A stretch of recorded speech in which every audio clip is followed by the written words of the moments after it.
తెలుగు వర్ణమాల.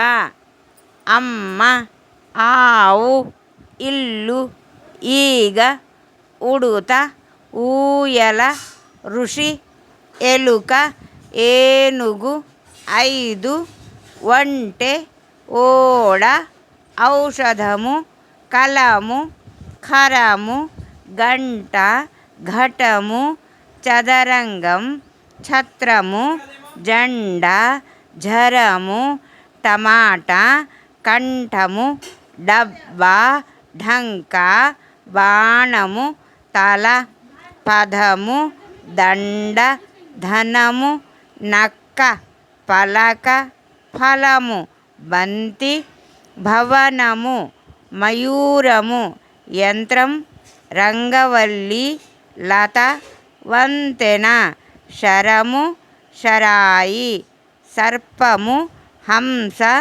తాళము, వృక్షము, గుర్రము.